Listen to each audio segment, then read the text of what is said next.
We have several paintings around the house. Oh, There's my one in gosh. back of you, too. Oh, The one in back of you, that one is the harbor at Agentia, Newfoundland. was your father from Newfoundland? His father was. Oh, isn't that beautiful? Have you been there? Yes, we went up to visit Oh, years ago. gosh. He does not look like an amateur artist. He looks like, a very good artist. He was. Yeah. He was amateur in that he never sold it. He did it for love. That's the root word. He'd give a picture away, but he wouldn't sell it. Well, you're lucky to have it. And when Rose takes your picture, we'll have one of his pictures in the background. It's gorgeous.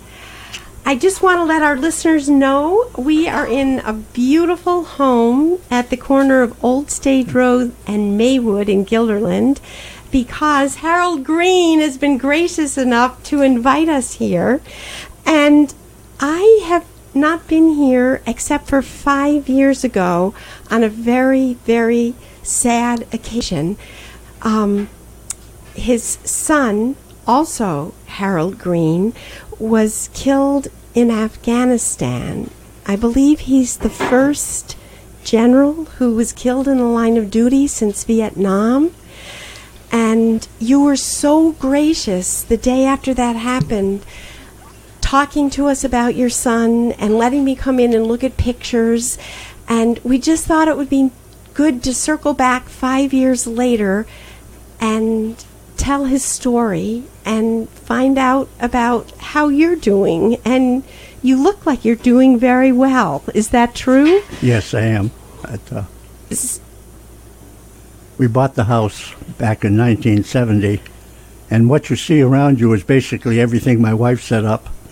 And she knew what she was doing, so yeah, well, I've changed as little as possible. It's just a charming household. And what we were discussing before we officially started were the beautiful pictures on the wall, which were painted by...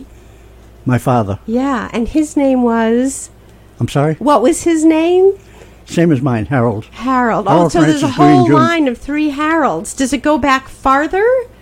Are there Harolds before your father? Yes. But they weren't directly within the family. They were cousins and uncles. I see. Well, it's a good name. So where did you grow up? Where are you from originally? I grew up in Franklin, Massachusetts. It's a little town about the size of Guilderland now, but it was about 5,000 people back then. Oh. And what did your father do? That he was originally from Newfoundland. What did he do in Massachusetts? It was a contentious marriage. My parents separated, divorced, remarried, and ended up together. Oh, my. So there was passion in all that contention. Yeah. And what did he do for a living? My father? Yeah. He worked for the New Haven Railroad, and his official title was carpenter. But basically, they did any kind of repairs that were needed, whether it was metal or wood or whatever. And I see you retain a touch of that Massachusetts accent with the R's, the carpenter and whatever, which is charming. To give you the location, if you look at a map, Rhode Island comes to a corner about 25 miles from Boston. Uh-huh. Franklin is right at that corner. Oh, wow. So you're right in the Boston hub area. Boston, Providence, Worcester, sort Yeah. of in the middle of all three. Wow. And what is it that brought you here to Guilderland? How did you end up coming here? Came originally on a study grant at the University of Albany. And what were you studying? I was a teacher. Math and science. And we just never left. So you must have liked it here. We bought the house and settled in. The kids liked it. So. And they went to Guilderland High School. Yes. And I know if we could just kind of walk through the story of your son Harold's life, I think people would really like to hear about it. I know 5 years ago you said right from the very beginning of his life, when he was a baby in the hospital, that he was someone that would not be fed on a schedule. Do you want to just tell us a little about that? That is true. He had a schedule, but it was his own. Mm-hmm. The hospital was Boston Lying In, which was the Harvard teaching hospital at the time. Mm-hmm. And they had a 4-hour schedule for babies that worked beautiful for most of them. Harold's schedule was about 3 hours and 20 minutes. So they either put up with 40 minutes of howling baby or tried to find some way to adapt. So in effect, I tell people that he trained the staff within 3 days, which was true. He did. But So he was kind of a natural-born, somebody who set the course right from the time he was born. that's one way of putting it, yes. Yeah. Well, tell us a little about his growing up years. I remember you said he built kind of a neighborhood himself in the backyard. That was before we moved to this house. Oh, where were you then? We were in Nashua, New Hampshire. Okay. And we had a power line right-of-way that ran behind the house. Mm-hmm. And it had a large sandy hill right directly in back of the house. And he turned that into a small city and laid out a small city. And neighborhood kids from all over, about half a mile in all directions, would work out there. So he was a leader again at a young age. He started out that way, building yes. a city. So how old was he when you moved here to Guilderland? He was in the 6th grade when we moved here. Okay, so in that era, there was a junior high he would have gone to before the middle school, right? Yeah.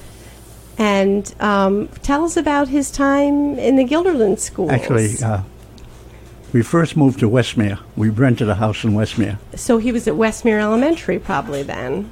What's that? Westmere Elementary School was probably his school then. He was 6th grade, so Yeah. the middle school. Oh, the middle school was built then. His Okay. younger brothers went to Westmere. Oh, all right. I couldn't remember. I went to Guilderland myself in the era before the middle school, and we went to the junior high. But he went to Farnsworth Middle School. And what was he like as a student? He was an excellent student, actually, and an independent student. So that it didn't seem to matter where he went; he always wound up in that so-called top division. And He probably had two intelligent parents that were helping him along. actually, he didn't need help. No? He was.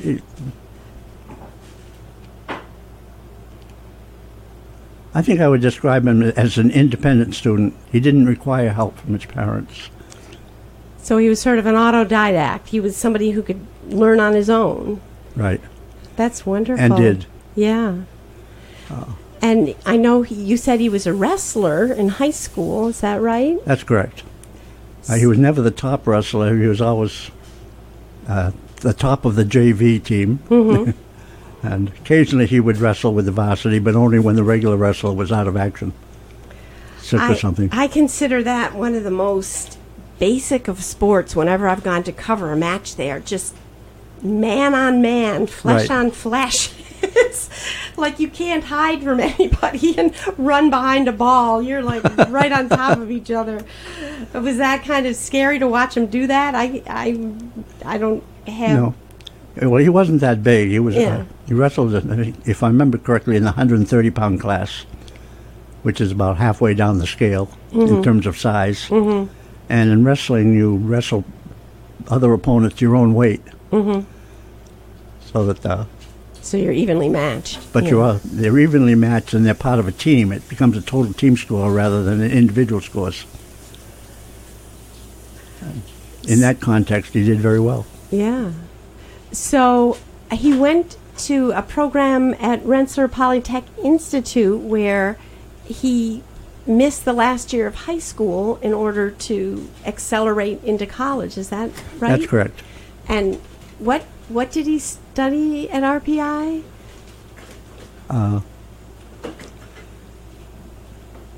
It's basically it was I'd call it a generic engineering program. And he got interested in the ROTC the first year out, partly because they gave scholarships.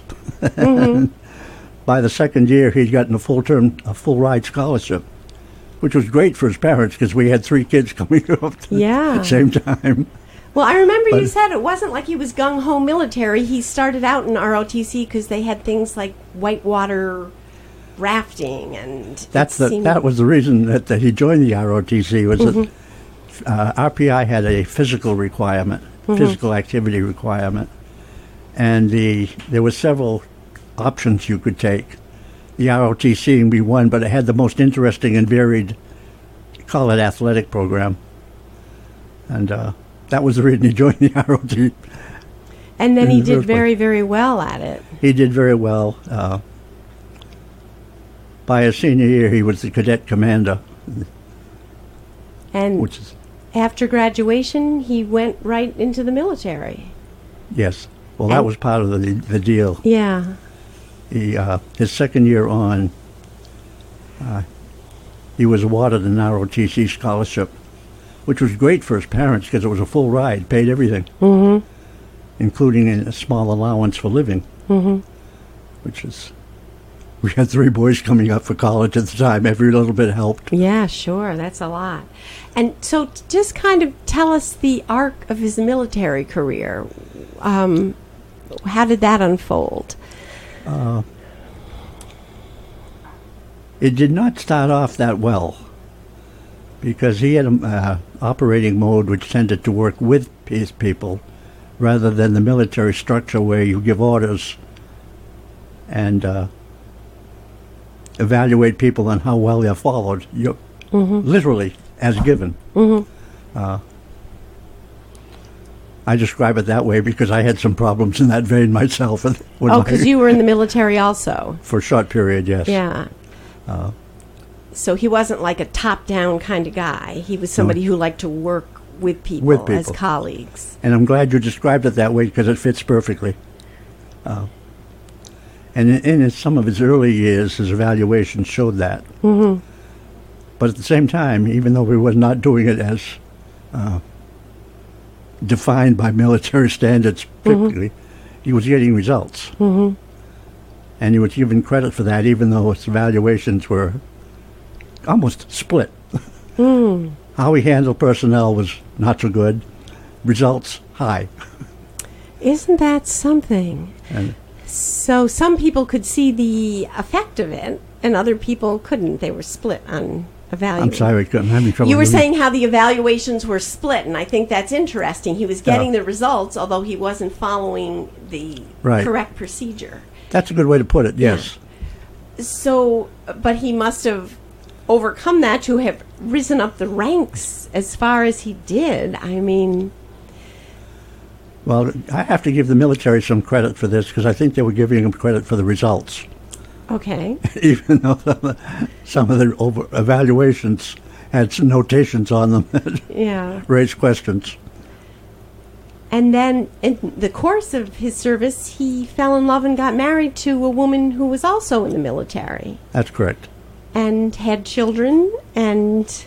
They had 2 kids. Yeah. A boy and a girl. A very full and happy life. Interestingly enough, the boy is now a captain in his own right in the military. Oh, my goodness. Became a West Point graduate. Oh, good for him. So, if it's not too painful, if you could tell us what happened during that trip to Afghanistan. Afghanistan was kind of a rough situation for the United States in that we were promoting a form of government that had never been used in that area, that whole piece of Asia, and was misinterpreted both by the people who were participating in it and the opposition. So it's for him the assignment was as much educational, trying to help the Afghans adapt to a form of government that was not familiar to them, and showing necessary results at the same time. And he was getting the results too, surprisingly enough.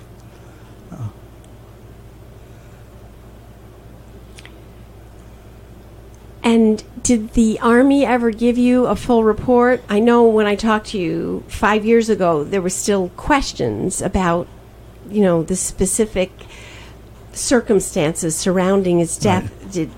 Did they ever inform you of what their investigation showed, and what was that? Not only did they inform us, we were invited to Washington and sat in on the full military investigation. And can you tell us about that? As the background, fundamentally, he was responsible for trying to develop an Afghan army that could stand on its own rather than depend on us. Mm-hmm. And this also, because they had no experience with any kind of self-government, involved educating politicians as well. Mm-hmm. And it was a combined activity. The one where he was killed was a combined activity where they were just opening a new training program equivalent to our West Point. And they were bringing politicians, actually from several different countries, all of those that were involved in Afghanistan at the time, to brief them on what was going to become a training program for Afghan officers and non-coms. That was different from our military. Just as a footnote, our military separates officers and non-coms for training entirely. This didn't. It would have them both. Mm-hmm. Which also shows you something about his feelings about our own training, because he was the one setting up the program. So he purposely included them together in the training? Yes. And one misfit GI, Afghan GI, not American, was seen entering the building with a rifle before the crowd gathered. We now know why he did it. He found a bathroom that was not in use with a window that overlooked the area where the main meeting was being held. And with the window open for ventilation purposes, was able to fire from inside the room without being detected until after the shot. And the shooting was not intended for Harry specifically. He was shooting at but Harry was the lead officer at the time, and any military looking on can tell you in 30 seconds who's in charge. Mm-hmm. And he picked his victims. I call them victims because it was a complete surprise when supposedly the area had been swept. So it amounted to an ambush, really. Yeah, it was an ambush by one of the people who was supposed to be sweeping the building for potential problems.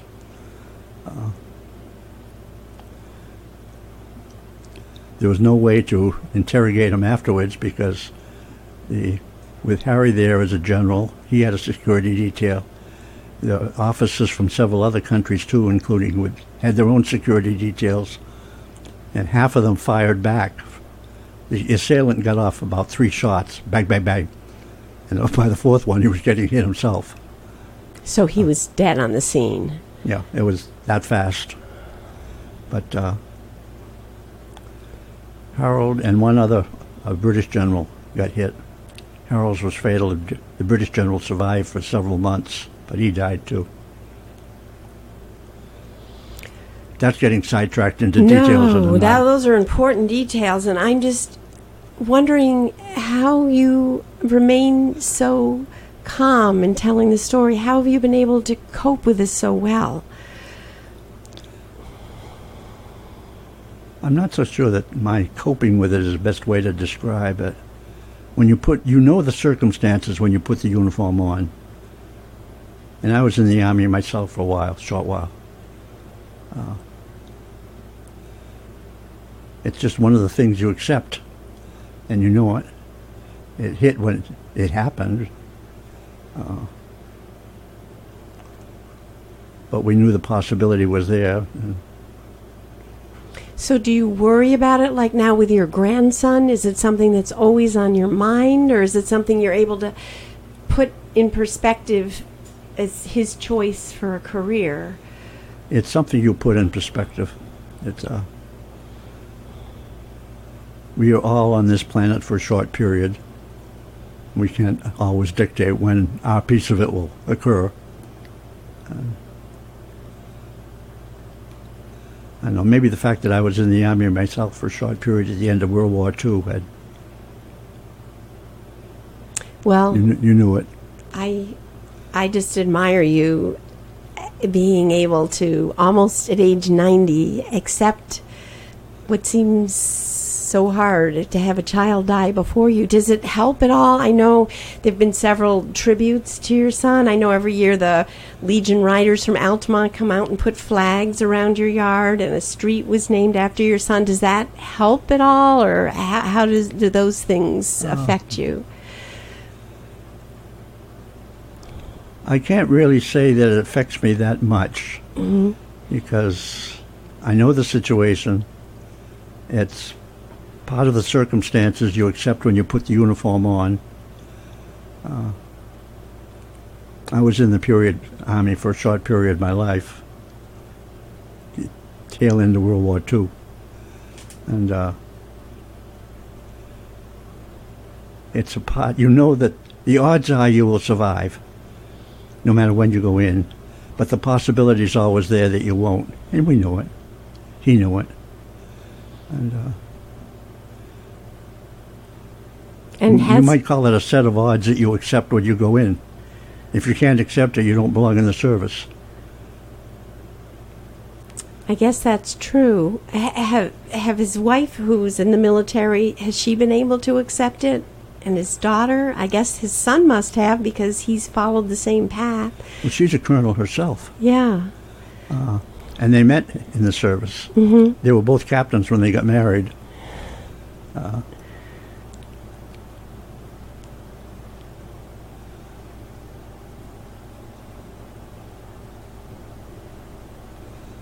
Sue probably followed a more formal military career than he did. She's from a military family. And her father was a lieutenant colonel, and they moved from base to base when she was growing up. So there were no surprises for her when... That was her way of life. Yeah. Yeah. And I guess for her son now, too. Right. He's a West Point grad. Yeah. Wow. Well, I thank you for sharing these thoughts. Is there anything important? I'm sure there's a lot that we haven't been able to touch on, but do you have any closing thoughts for people, or anything you'd like to leave our listeners with?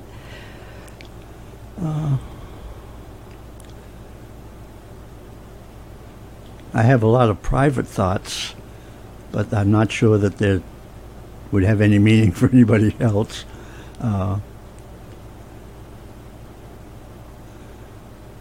I remember our oldest son growing up. He's something of a character. I can laugh at it every once in a while. But you mean remembering some of the things that he did when he was a kid? Right. Yeah. It's good to be able to laugh. That we forget that a lot after someone dies, you know? I haven't forgotten. In fact, that's basically what I remember. I tend to remember a lot of more pleasant. That's great. And in many ways, he was lucky. He didn't suffer at all. He was killed almost immediately with the first shot that hit him.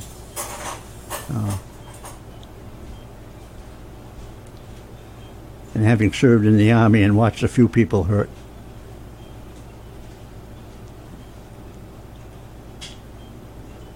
I'm almost glad he had to go the way he did rather than have to sweat it out in pain over a long period of time.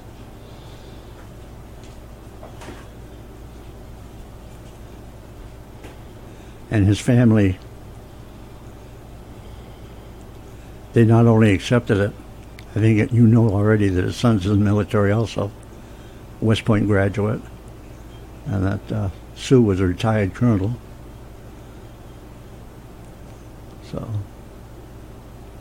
they still have military connections. In fact, what did I do with it?